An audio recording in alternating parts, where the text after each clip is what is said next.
தொடக்க நூல் அதிகாரம் 18. ஆபிரகாமுக்கு மகன் வாக்களிக்கப் பெறல். பின்பு ஆண்டவர் மம்ரே என்ற இடத்தில் தேவதாரு மரங்கள் அருகே ஆபிரகாமுக்கு தோன்றினார். பகலில் வெப்பம் மிகுந்த நேரத்தில் ஆபிரகாம் தம் கூடார வாயிலில் அமர்ந்திருக்கையில் கண்களை உயர்த்தி பார்த்தார். 3 மனிதர் தம் அருகில் நிற்பதைக் கண்டார். அவர்களை கண்டவுடன் அவர்களை சந்திக்க கூடார வாயிலை விட்டு ஓடினார். அவர்கள் முன் தரை மட்டும் தாழ்ந்து வணங்கி அவர்களை நோக்கி, என் தலைவரே, உம் கண்களில் எனக்கு அருள் கிடைத்ததாயின் நீர் உம் அடியானை விட்டு கடந்து போகாதிருப்பீராக. இதோ விரைவில் கொஞ்சம் தண்ணீர் கொண்டு வரட்டும். உங்கள் கால்களை கழுவிய பின் இம்மரத்தடியில் இளைப்பாருங்கள். கொஞ்சம் உணவு கொண்டு வருகிறேன். நீங்கள் புத்துணர்வு பெற்ற பின் பயணத்தை தொடருங்கள். ஏனெனில் உங்கள் அடியானிடமே வந்திருக்கிறீர்கள் என்றார். நீ சொன்னபடியே செய் என்று அவர்கள் பதிலளித்தார்கள்.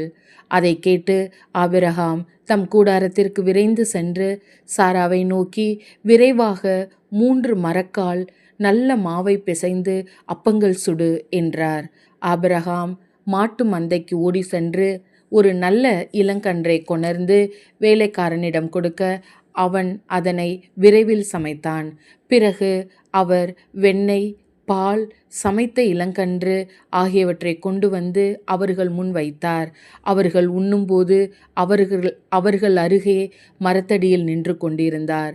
பின்பு அவர்கள் அவரை நோக்கி, உன் மனைவி சாரா எங்கே என்று கேட்க அவர், அதோ கூடாரத்தில் இருக்கிறாள் என்று பதில் கூறினார். அப்பொழுது ஆண்டவர், நான் இளவேநீர் காலத்தில் உறுதியாக மீண்டும் உன்னிடம் வருவேன். அப்பொழுது உன் மனைவி சாராவுக்கு ஒரு மகன் பிறந்திருப்பான் என்றார். அவருக்கு பின்புறத்தில் கூடார வாயிலில் சாரா இதை கேட்டுக்கொண்டிருந்தார்.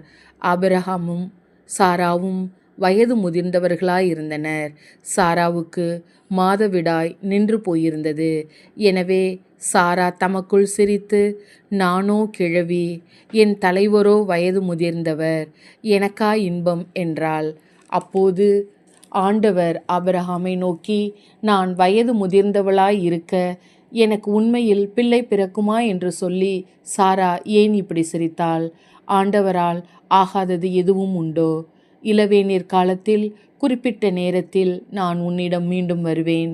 அப்பொழுது சாராவுக்கு ஒரு மகன் பிறந்திருப்பான் என்று சொன்னார். சாராவோ நான் சிரிக்கவில்லை என்று சொல்லி மறுத்தார். ஏனெனில் அச்சம் அவரை ஆட்கொண்டது. அதற்கு ஆண்டவர், இல்லை, நீ சிரித்தாய் என்றார். சோதோமுக்காக ஆபிரகாம் மன்றாடல். அந்த மனிதர்கள் எழுந்து அவ்விடம் விட்டு சோதோமை நோக்கி சென்றார்கள். ஆபிரகாமுக்கு உடன் சென்று அவர்களை வழி அனுப்பினார். அப்பொழுது ஆண்டவர், நான் செய்யவிருப்பதை ஆபிரகாமிடமிருந்து மறைப்பேனோ? ஆபிரகாமிடமிருந்தே வலிமை மிக்க மாபெரும் இனம் தோன்றும். அவன் மூலம் மண்ணுலகின் எல்லா இனத்தாரும் ஆசி பெற்று கொள்வர். ஏனெனில் நீதி நேர்மை வழி நின்று எனக்கு கீழ்ப்படியும்படி தன் புதல்வருக்கும் தனக்கு பின் தன் வழி மரபினருக்கும் கற்றுத்தருமாறு ஆண்டவராகிய நான் ஆபிரகாமுக்கு வாக்களித்ததை அவன் நிறைவேற்றுவான் என்று தமக்குள் சொல்லி கொண்டார். ஆதலால் ஆண்டவர் ஆபிரகாமை நோக்கி, சோதோம் கொமோராவுக்கு எதிராக பெருங்கண்டன குரல் எழும்பியுள்ளது. அவற்றின் பாவம் மிகவும் கொடியது. என்னை வந்தடைந்த கண்டன குரலின்படி அவர்கள் நடந்து கொண்டார்களா இல்லையா என்று அறிந்து கொள்ள நான் இறங்கி சென்று பார்ப்பேன் என்றார். அப்பொழுது அந்த மனிதர்கள் அவ்விடத்தை விட்டு சோதோமை நோக்கி சென்றார்கள். ஆபிரகாமோ ஆண்டவர் திருமுன் நின்று கொண்டிருந்தார். ஆபிரகாம் அவரை அணுகி கூறியதாவது, தீயவரோடு நீதிமான்களையும் சேர்த்து அழித்து விடுவீரோ? ஒருவேளை நகரில் 50 நீதிமான்களாவது இருக்கலாம். அப்படியானால் அதில் இருக்கிற 50 நீதிமான்களை முன்னிட்டாவது அவ்விடத்தை காப்பாற்றாமல் அழிப்பீரோ? தீயவனோடு நீதிமானையும் அழிப்பது உமக்கு ஏற்றதன்று. நீதிமானையும் தீயவனையும் சமமாக நடத்துவது உமக்கு உகந்ததன்று. அனைத்துலகிற்கும் நீதி வழங்குபவர் நீதியுடன் தீர்ப்பு வழங்க வேண்டாமோ என்றார். அதற்கு ஆண்டவர், நான் சோதோம் நகரில் 50 நீதிமான்கள் இருப்பதாக கண்டால் அவர்களின் பொருட்டு முழுவதையும் காப்பாற்றுவேன் என்றார். அப்பொழுது ஆபிரகாம் மறுமொழியாக, தூசியும் சாம்பலுமான நான் என் தலைவரோடு பேச துணிந்து விட்டேன். ஒருவேளை அந்த 50 நீதிமான்களில் 5 பேர் குறைவாய் இருக்கலாம்.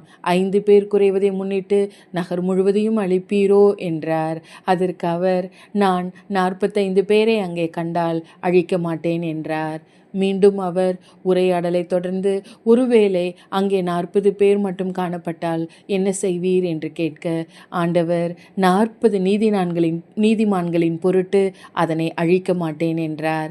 அப்பொழுது ஆபிரகாம், என் தலைவரே, நான் இன்னும் பேச வேண்டும், சினமடைய வேண்டாம். ஒருவேளை அங்கே 30 பேரே காணப்பட்டால் என, அவரும் 30 பேர் அங்கு காணப்பட்டால் அழிக்க மாட்டேன் என்று பதிலளித்தார். அவர், என் தலைவரே, உம்மோடு அடியேன் பேச துணிந்து விட்டேன். ஒருவேளை அங்கு 20 பேரே காணப்பட்டால் என. அதற்கு அவர், 20 பேரை முன்னிட்டு நான் அழிக்க மாட்டேன் என்றார். அதற்கு அவர், என் தலைவரே, சினமடைய வேண்டாம், இன்னும் ஒரே ஒரு தடவை மட்டும் என்னை பேசவிடும். ஒருவேளை அங்கு 10 பேர் மட்டும் காணப்பட்டால் என. அவர், அந்த 10 பேரை முன்னிட்டு அழிக்க மாட்டேன் என்றார். ஆபிரகாமோடு பேசி முடித்த பின் ஆண்டவர் அவரை விட்டு சென்றார். ஆபிரகாமும் தம் இடத்திற்கு திரும்பி சென்றார். இது ஆண்டவரின் அருள்வாக்கு. இறைவா உமக்கு நன்றி.